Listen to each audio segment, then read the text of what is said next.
weekend, whatever it may be. I'm watching a movie that we're calling The Core.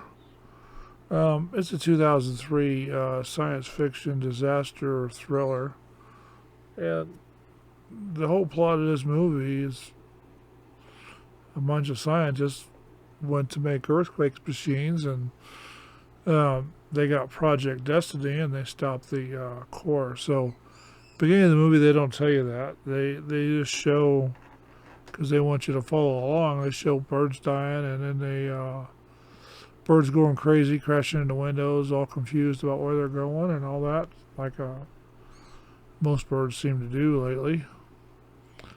And then it's kind of funny. The U.S. government comes and finds this scientists, the temple scientists. They bring them back to the military base and put them in a room full of coffins. And every one of those people that are in those coffins drop dead at the same time. So they figure out why that goes, and then they talk for a little while, and the two scientists go home. One of them is the project leader for a project called Destiny, U.S. government Black Ops, earthquake machine. They were talking about that in the 2000s a lot. So they made a movie about it to see what it showed, so people could say what they did. Still a pretty good movie. So they bring NASA, nuclear weapons, everybody involved in this thing, and so what they end up having to do, because they were fighting with each other and figuring out how they, even if they could restart the core, they figured they couldn't get there. So they end up building a ship after they find out that it's magnetic disturbances that destroy everything. They figure out that the core is actually stopped, and the Earth is gonna basically die in the next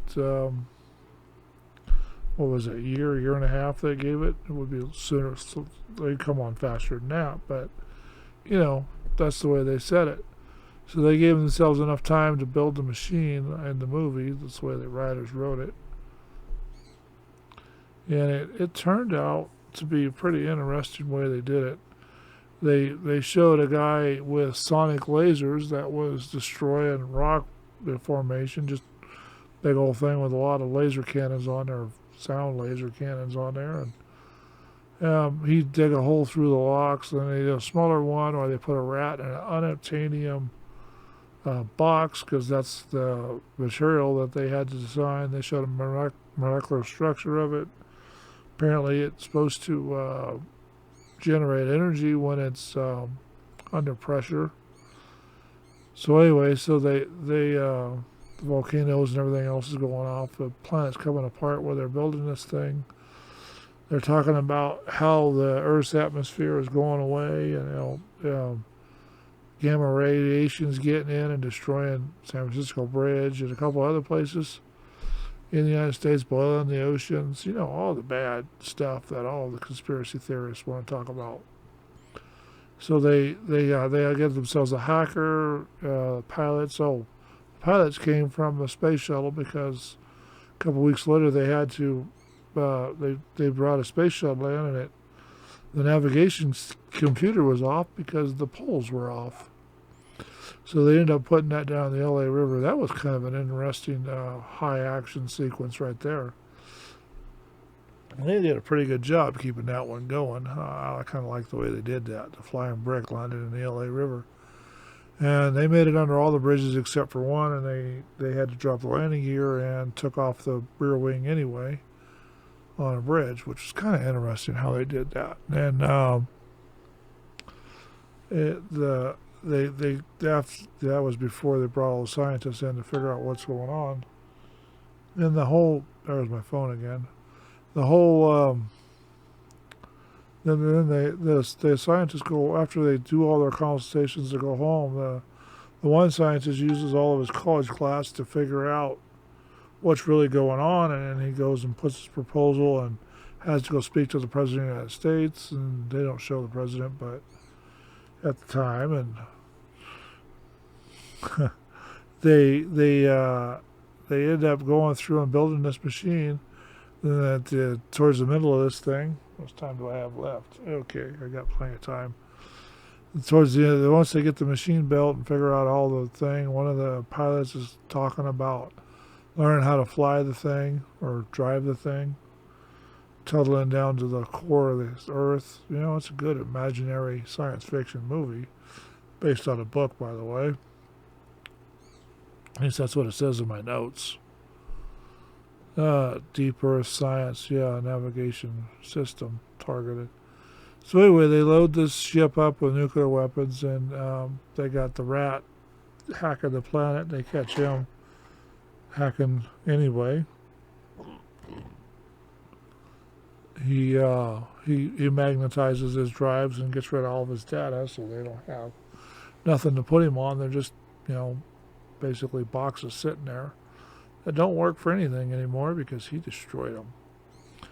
But anyway, the whole idea of this whole thing is they're going to go down and fix the core and save the planet. So a group of 5 people get into the ship over the Indian Ocean and where the core is thinnest, and they drop them into the ocean, and they go to the bottom. They have to fight water tornadoes to get in, so they just turn into the slide and go around and around and around. And the suspense builds because lasers aren't firing, and they're headed right for solid rock, and the lasers aren't firing, and then they go into solid rock right at the last minute. Then they go through all kinds of solid, dense materials through the thing. They find a big geode. One of the crewmates die there, the big geode, while they fix the ship so it can get out. And you know, they keep on going, and they swim right out of that one and right on down further and further, and they fight diamonds. They lose a compartment when they find big diamonds as big as I don't know, Rhode Island. Would be a good idea. Then they race time, and then when they get down there, they only have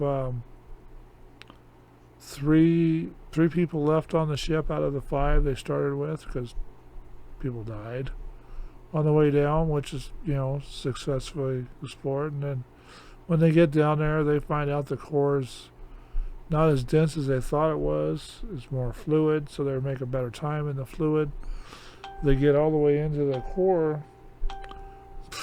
Then they realize that they have to change their plan because the core is a lot denser, so they have to figure out how to blow it up. And then they want to fire Project Destiny at the core while they're down there, and they get Rat to take away the power for Project Destiny, and they finally figure it out. And then they have to the scientist that helps them figure it out gets trapped in one of the compartments after the other guy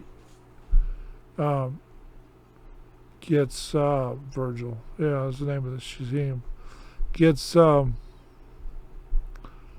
Gets killed because he has to go out into the corridor where the hot magma is in a suit that's not made for it, to turn a little disc inside the compartment to release the thing. And the suspense is crazy. And then, you know, they finally get it done, and there's only 2 people left on the ship, a teacher and the pilot, the woman pilot. And they don't have no power. They're sitting there figuring they're going to die, and then they're talking about the unobtainium, and they got light for some reason because they didn't have no power. I don't know why they didn't had lights, but they did. Turned out to be a pretty interesting turn of events, and they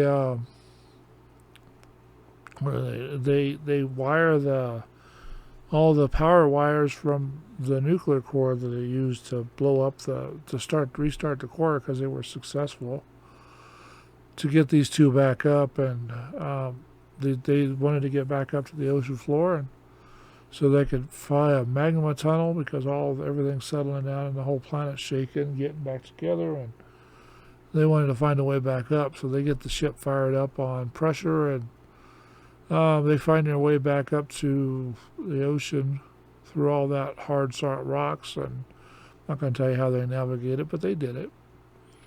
They end up on the ocean floor with no power again in a dark box. So they get enough power to burp the lasers and talk to the whales, and then they eventually, towards the end of the movie, they get found, and they discussed a plan while they were there to tell the whole world about what's going on with Project Destiny, and next thing you know, they the hacker decides to hack the planet and send all the information out about all the people that died for the planet because they were going to try to keep it top secret, and it turned out to be a pretty good movie. Box office didn't reflect that too much. We'll find out about that here in a minute, but here we go. Paramount Pictures is the one that put this thing out. It was released March 28th, 2003. At 135 minutes long, it was made in the United States released. It's English, of course, because it's a good movie.